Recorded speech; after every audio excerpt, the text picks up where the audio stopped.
What's up, guys? This is Mason Sapesky here. Welcome to this week's edition of Mondays with Mason. As I had mentioned in my AFC prediction, if you didn't see it, this is a three-part episode because of the way YouTube does it with the uploading and all that. So yeah, it's going to be three parts. The theme of this week's episode is my 2023 NFL postseason, or my 2023 NFL predictions for this upcoming season. So, yeah, that's the theme of this. Now, this is part 2 of the video. It's my NFC predictions for this upcoming season.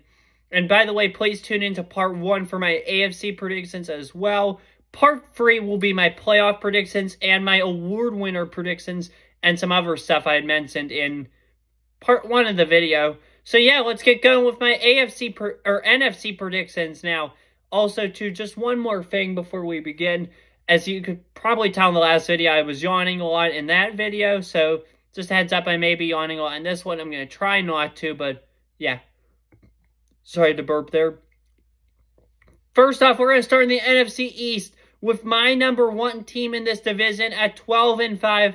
12-5. Last year's Super Bowl runner-up, the Philadelphia Eagles. I could easily see a hangover here, them being 9-8, 10-7, whatever. I think they're going to be 11 or 12-5 though. I think this team's just too deep. I think Jalen Hurts has another huge year, although I could see a decline from him just because of that massive contract extension that he got. I could easily see a decline from Jalen Hurts.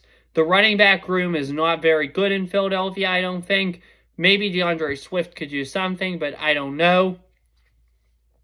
I think these receivers, though, A.J. Brown, Devonta Smith, the tight end Dallas Goedert, are going to be good. I think this defense is what's going to carry them, though, this year to 12-5, because I think they're going to win a lot of close games, low scoring. So, yeah, I could definitely see a fall-off from Philadelphia, but for now, I'm going to have to go 12-5 for the Eagles. Second place in this division at 10-7. The team I think could easily win this division are the Dallas Cowboys. I can see them winning this division. I could see a decline from Dallas. But I think they're going to be 10-7. I think Dak's going to have a big year. I think Tony Pollard will do okay this year. Deuce Vaughn will also be a good backup running back. CeeDee Lamb, Brandon Cooks, Turpin. I think he's with them still. Dallas, maybe, yeah. I like Luke Schoonmaker, a lot of tight end. I hope he gets the start. I like that O-line, obviously. Maisie Smith, who knows if he's going to be okay or what he's going to do. But, yeah, I think he'll be okay. I think this team's going to do good things this year. Trevon Diggs, obviously. I just think they lack the talent of a Super Bowl championship roster. So I don't expect them to go deep at all in the playoffs. However, I do expect them to be good, and I expect them to get to 10-7, especially now with McCarthy calling the plays. At 8-9, I have in third place the New York Giants. Everyone says a decline's coming for this team. I think a decline is coming for this team, but not as bad as some or most people would expect of a decline. Here's why. I think Brian Daboll is a really good head coach. He did great in New England when he was there. He won. He went to Alabama, University of Alabama, did some more winning. He went to Buffalo, helped develop Josh Allen a lot, and now he's with the Giants. So I think that Daboll could be enough to get this team into the playoffs. But yeah, I think Daboll's a great coach, and I think he will be able to get this, could possibly get this team into the playoffs. So give me 8-9 for them. That might be a little low, to be honest with you, but I can't see it with their schedule being much better than 8-9. In last place at 3-14, I have the Washington Commanders. This is a team that could easily outperform my prediction this year. I've seen nothing but good things about Sam Howell. Although he's going to have some bad days, he can easily be a very, very good quarterback in this league. I hope he does succeed because I've always been a fan of his. So I'm hoping that the Commanders outperform that record for sure. They have Eric Bieniemy now as their assistant head coach, helping design the offense. Terry McLaurin, Jahan Dotson, Curtis Samuel, I think he's with them. They can all make a big impact on this team. I love the running back duo of Brian Robinson Jr. and Antonio Gibson. I think this defense kind of worries me a little bit. If Chase Young could get back to the Chase Young that we've knew him from his days at Ohio State. I loved watching Chase Young. I thought he was primed for an elite career in the NFL. Unfortunately, that has not happened, though, so far. But I think Chase Young, the sky's the limit for Chase Young for sure if he can stay healthy. But for now, I think this team is learning a lot. It doesn't have the best of offenses. Maybe Bieniemy can help get them over the jump. I think 3-14 for this team. Now on to the NFC North. This is a division I've asked a lot of people, my friends, colleagues, family, who they think is going to win this division, because I think this is such an interesting division, to be honest with you. The Lions are my second favorite team in the league. I've always been a big fan of theirs. And the Vikings are my third favorite team in the league because I love Justin Jefferson. He's my favorite player in this league. I've always been high on him. He's done nothing but great things for the Vikings. And they better pay him this coming offseason for sure because he's worth every penny he gets. And I'm also a fan of the Packers and Bears too, believe it or not. So this division is very, very interesting.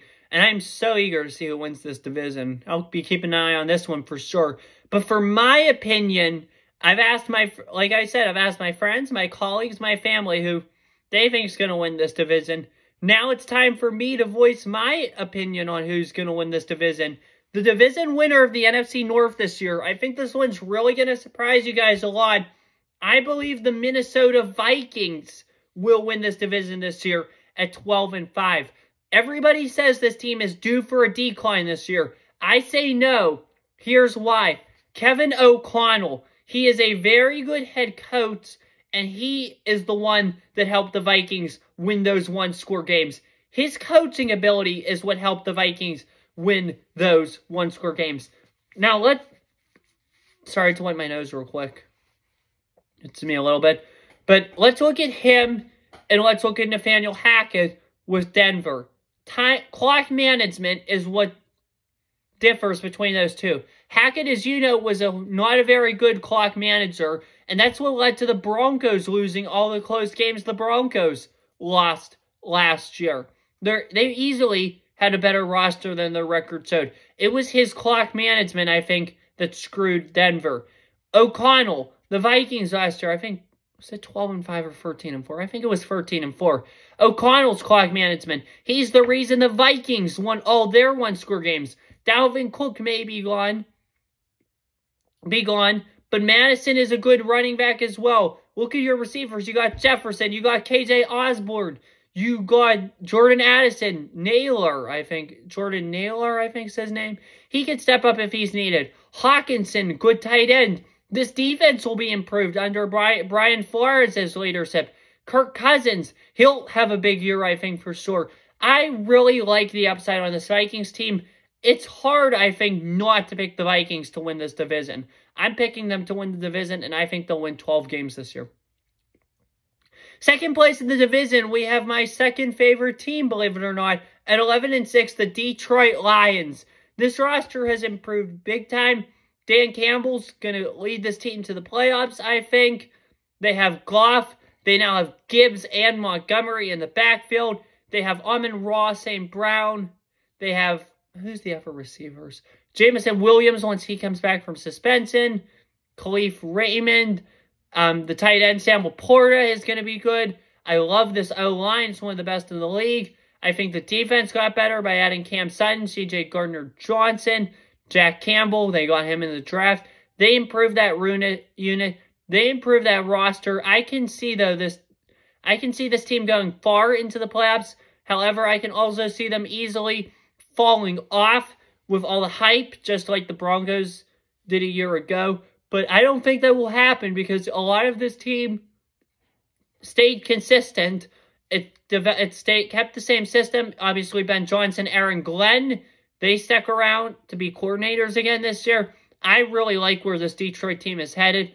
I don't think they'll win the division this year, but I think Dan Campbell leads this Lions squad back to the playoffs with an 11-6 roster. Just 2 years after him and GM Brad Holmes embarked on this endeavor to tear down the Bob Quinn, Matt Patricia roster. They've reshaped this roster completely. They've redefined what it's meant to be a Detroit Lion. They've done a phenomenal job at it. We'll see what they do Thursday night, but it will be a great game for sure Thursday night to kick off the season. I think this team's going to be 11-6 this year, and they will be a wildcard team.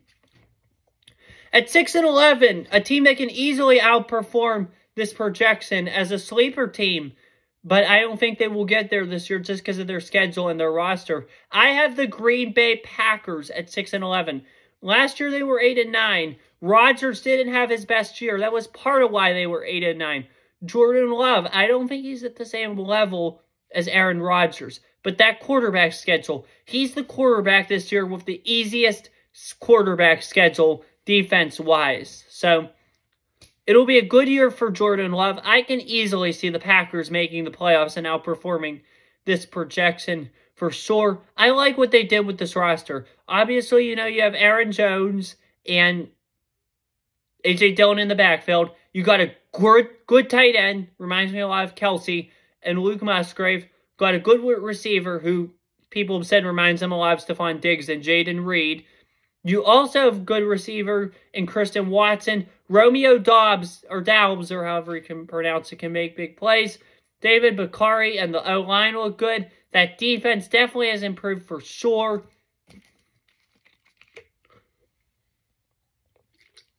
If Devontae Wyatt, Quay Walker, Lucas Van Ness can all play at their prime levels, I think that this defense can be really good. This team can be really good. But for now, I have them at 6-11 just because of their schedule and their lack of experience. At 5-12 in last place, I have the Chicago Bears at 5-12. I hope Justin Fields has a great year because he's one of my quarterbacks on my fantasy team. But I don't see what all's around him. I think DJ Moore and Darnell Mooney and Chase Claypool are all overrated. I think Cole Kmet's overrated, not going to have a very good year. Running backs, who are your running backs? Rashawn Johnson, Khalil Herbert, I don't think they're very good. That O-line, it has a ton of uncertainty with it. Darnell Wright, the rookie, is going to look to lead it. I hope he does a good job, but I don't know. The defense, obviously, it got better, but it's not where it needs to be yet. This roster is still a year or two away at the least. I have to pick 5-12 for the Chicago Bears this year. Now on to the NFC South division. We have the Carolina Panthers at 9-8, winning that division. Look, I know it's a reach to pick Carolina just because of the new head coach, rookie quarterback, and teams like this typically always bust. I can see the Panthers easily busting, being 5-12, 4-13, 6-11, something like that. But I think this team is barely good enough to get by this year at 9-8.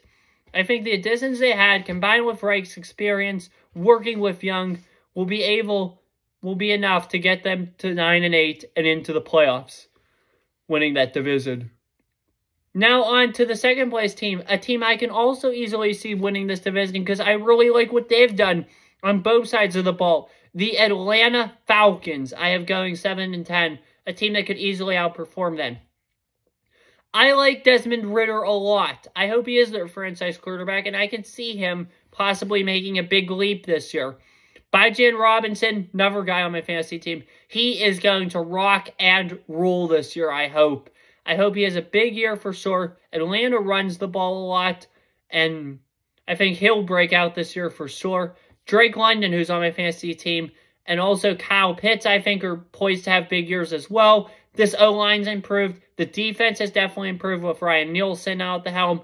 I think the Falcons could easily be better than 7-10, but with their schedule and all that, I have to have them at 7-10. Also at 7-10, and in third place in the NFC South, this one might surprise you a bit because most people are picking them to win the division this year, are the New Orleans Saints at 7 wins and 10 losses. Here's why I picked the Saints at 7-10. Dennis Allen drafted Derek Carr in Oakland. It was then the Oakland Raiders. When they were together with the Oakland Raiders. Derek Carr did not do that good. Dennis Allen lost his job as the head coach of the Raiders. I think the same thing happens here. Derek Carr may be a little bit better now, but he is not an elite quarterback by any means necessary. I mean, Chris Olave is going to be good. Jarvis Landry could be good. And who's the... I forget the name of the other receiver they have. I'm sorry. But the running back situation, Kamara's out for the first few games. Jamal Williams, he can have a big year for sure, but I think he's poised for a decline. Taysom Hill, Juwan Johnson at tight ends. None of them are like top tight ends, I think. I think Brian Brees, now over to the defensive side of the ball for the Saints. Sorry about that little glitch there with myself. I don't know. I think I'm just kind of tired today, but I still definitely wanted to do this episode for you guys because I love doing this stuff, and I really didn't want to share my predictions with you guys for sure. Brian Brees on the defensive side. I think he's poised for a huge year this year. Really like this guy throughout the draft process a lot. I think Brian Brees is going to have a great year for the Saints. Marshon Lattimore will also be pretty good for New Orleans. But I don't know. I think this offense is not the real deal. I think 7-10 is going to be a good record for the Saints. They could possibly be 9-8 or better this year, but I think that 7-10 is where the Saints are going to be. Sorry, I just had a little bit of an accident, but yeah, for sure, everything's all good. And at 3-14, I have the Tampa Bay Buccaneers coming in at 3-14 this year.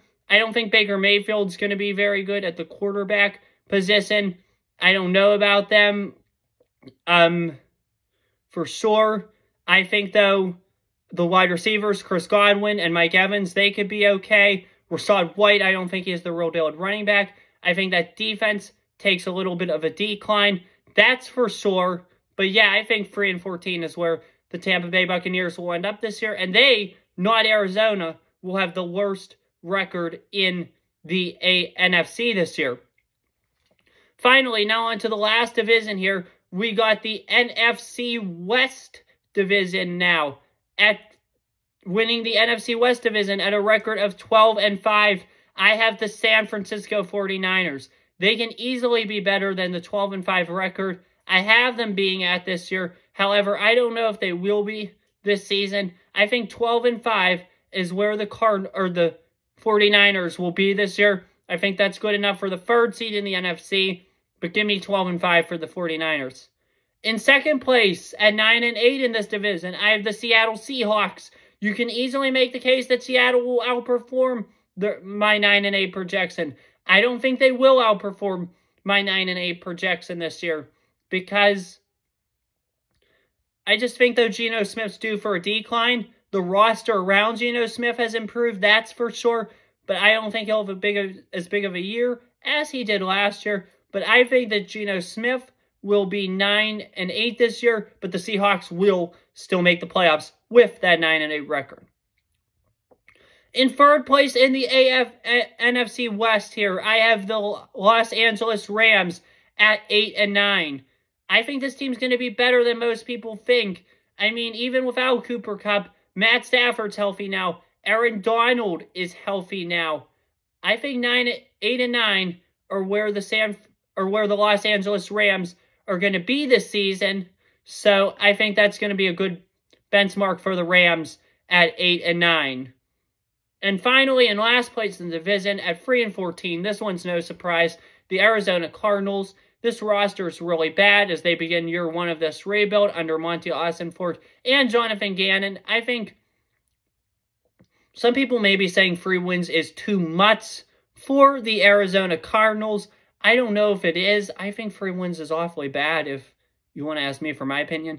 But I think they'll be able to get 3 wins this season. You never know if an upset and all that. This rebuild reminds me a lot of the one the Detroit Lions started in 2021. That year, everybody expected them to be bad, tank for the #1 pick, and they finished 3-13-1. I think this Cardinal team could be 3-14 this year. I don't know if it's enough for Caleb Williams, though, but who knows where the Cardinals are going to go this season. They could easily be a 4-13, 5-12 team. I think 5 wins is their ceiling, but their floor is 0 or maybe even one or maybe even no wins this year. So it'll be interesting for sure what happens in the desert, though. If they do have a bad year this year, and Houston has a bad year this year, they're going to get 2 cornerstones in the draft, possibly one on offense, possibly one on defense, or possibly even Caleb Williams and Marvin Harrison Jr., which so many people expect to happen. I believe that the Cardinals, I don't know what's going to happen in terms of that situation, but I think it could be okay for the Cardinals. That's for sure. But in like 2025. So I think it's going to be a rough year this year in the desert for sure. But the future is going to look up after this year if they do this right, have one terrible year, and then go from there. So for my NFC standings now, going 1 through 16, I have Philadelphia at 12-5, Minnesota at 12-5 as the 2 seed, 3 seed San Francisco at 12-5. Here's how the tiebreaker situation works. I have Philadelphia beating both Minnesota and San Francisco, and I have Minnesota beating San Francisco. That's how that order was settled. So Philadelphia 1, Minnesota 2, San Francisco 3. I think those could be 3 elite teams in the NFC side. 4th seed, I have Carolina at 9-8. 5th seed, I have Detroit as the first wild card, 11-6. 6th seed, I have Dallas as a wild card at 10-7. 7th seed, I have Seattle at 9-8. 8th seed, I have the Rams at 8-9. 9th seed, I have the Giants at 8-9. 10th seed, I have the Falcons at 7-10. 11th seed, I have the Falcons, or not the Falcons, the Saints at 7-10. 12th seed, I have the Packers at 6-11. 13th seed, I have the Bears at 5-12. 14th seed, I have the Commanders at 3-14. 15th seed, I have the Cardinals, as we have just mentioned, at 3-14. 16th seed, I have the Buccaneers at 3-14.